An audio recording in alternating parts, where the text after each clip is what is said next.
Have you ever felt completely lost? Like you were just drifting through life with no purpose? That was me. My days were a blur of smoky casinos and late-night bars.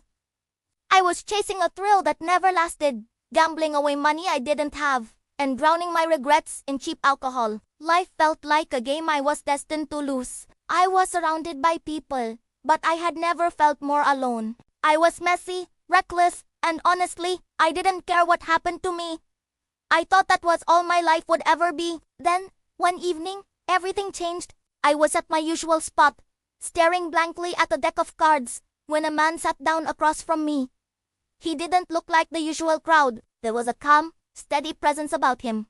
His name was David. He had kind eyes and a smile that seemed to see right through the tough act I was putting on. He didn't lecture me or judge me. Instead, he just started talking. He asked me about my day, about what I liked to do, not what I was doing right then. It was the first real conversation I'd had in years. He didn't try to pull me away from the casino that night. He just met me where I was. But he showed up again the next day, and the next. He'd buy me a coffee instead of a drink. He'd talk about books he was reading, about the beauty of a sunrise, about the satisfaction of building something with your own hands. He spoke of a life filled with meaning and purpose, a life I thought was only for other people. Slowly, he started to show me that it could be for me too. One afternoon, he found me scribbling nonsense on a napkin. Instead of laughing, he leaned in, curious. He asked me, "What's the story behind that?" I just shrugged. But he persisted. He told me that everyone has a story inside them, a unique voice waiting to be heard. He believed I had one too, even when I didn't believe in myself. He challenged me. He said, "I bet you could write a whole story in 20 minutes. I laughed at him, telling him it was impossible. But he just smiled that steady smile and handed me a pen and a fresh notebook. So, I tried. Just to prove him wrong, I sat there, pen in hand, and for the first time in forever, I wasn't thinking about cards or drinks. I was thinking about characters and worlds. The first few minutes were torture. My mind was a blank slate. But then, a flicker of an idea appeared, a memory, a dream, a what if. And I started to write. The words stumbled out at first, clumsy and unsure. But then, they started to flow. It was like a dam had broken inside me. All the chaos, the loneliness, the quiet desperation, it all poured onto the page, but transformed. It became a story. When 20 minutes were up, my hand was cramping, and the page was full. I looked up at David, breathless. He hadn't been watching the clock. He'd been watching me, with an expression of pure encouragement.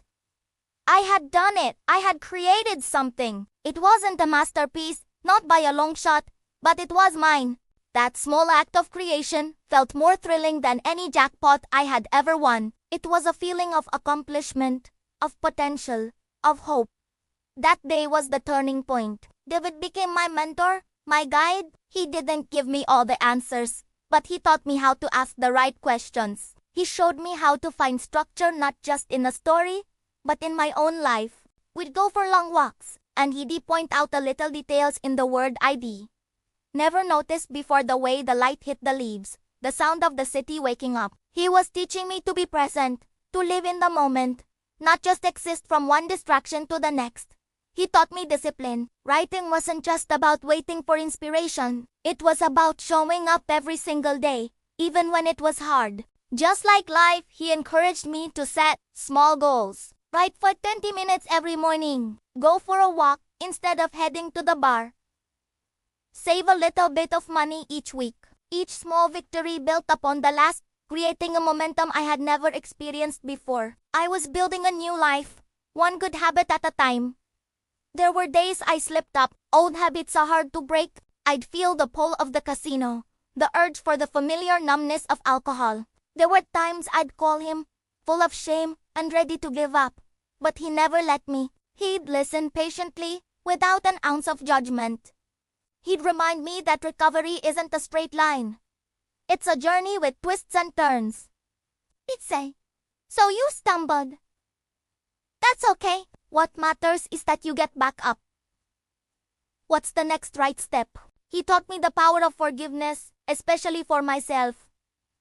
My writing got better and better. My 20-minute scribbles turned into short stories, then into chapters. I discovered a passion I never knew I had. The worlds I created on paper became more real and more exciting than the false highs I used to chase. I was no longer just a gambler, I was a writer.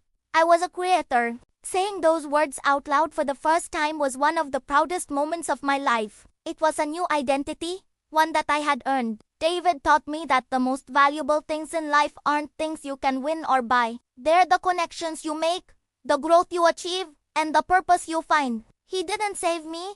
He empowered me to save myself. He saw a spark in me when all I saw was darkness, and he gently fanned it into a flame. He showed me that my past didn't have to define my future. Today, my life looks completely different.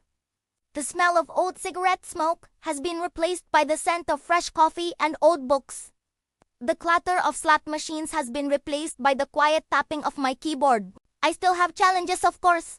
Everyone does. But now, I have the tools to face them. I have a purpose that gets me out of bed every morning. I'm writing my own story, both on the page and in my life. I know there are people out there who feel lost, just like I did. If that's you, please know that change is possible. It might not come from a stranger in a casino, but it starts with one small step.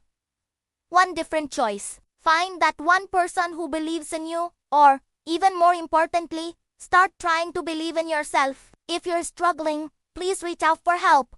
There are resources and people who want to see you thrive. Your story isn't over. The best chapters might still be unwritten. Thank you for listening to A Part of Mine.